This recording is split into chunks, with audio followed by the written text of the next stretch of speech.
When I met Adrian Belew, I misspoke. I said I wanted to join King Crimson. I don't want to join King Crimson. He asked me, "What would you play?" I just offered up piano.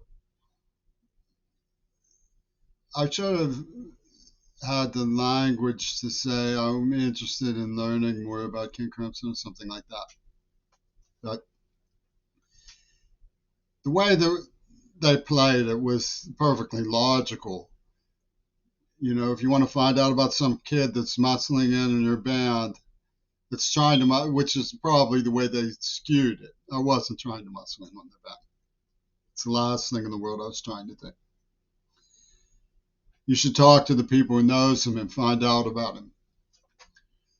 And what they found out about him, we know they found out from Greg Carl because they put up and they ran to Ringo Starr with it.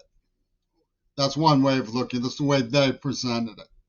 They said we secretly got in touch with Greg Carl and then secretly told Ringo Starr what he did, which means we know that because I have someone named Star Cynic, which is like arsenic. The letters were in the old great grandmother's napkins drawer. Arsenic and Old Lace. They were behind it, of course, but we were after their storyline, the logic of, oh, we decided to talk to the people who knew him.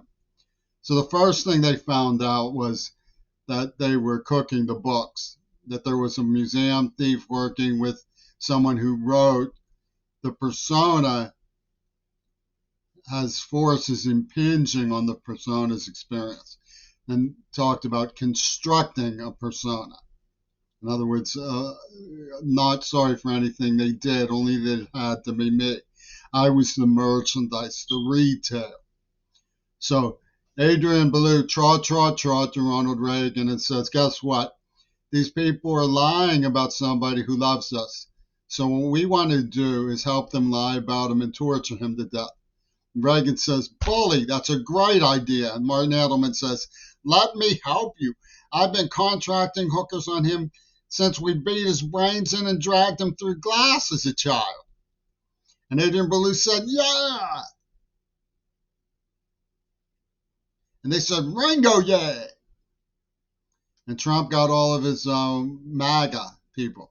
Boom, boom, boom, boom, boom, boom, boom, boom, like Adam Eisenstadt. Boom, boom, O'Shea. So that's, you have to credit English civility.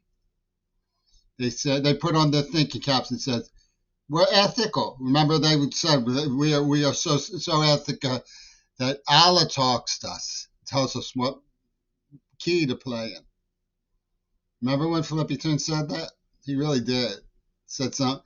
Allah talks to him in immediate vibrations because he is so magically ethical. So he and Brian Eno are going to start extruding the neuroplasm of Wattenmaker to prove that the persona that has been impinged on the construct, not because of anything they did would they ever be sorry, but because only that it had to be me, because I was a child of a humanist, right? That's a metaphor for abortion, so they made me deaf because I can't hear the silent scream. And they have a human bomb. We're going to make the tea kettle go off. That's what they were saying. And Flippy Toon God is talented at playing the neuroplasm. You know, they had Gabriel fighting lives, you know, and that's Leslie's virginity, but, you know,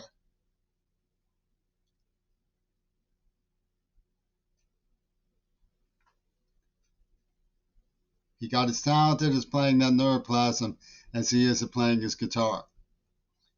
And what did I do? I wrote, a King Crimson song.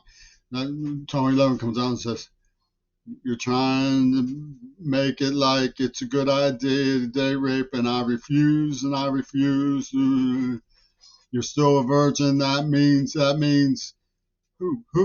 Queerball raped you. You're still a virgin. You're still a virgin. That means who? Queerball raped you. Boogie Woogie with Tony Levin, right?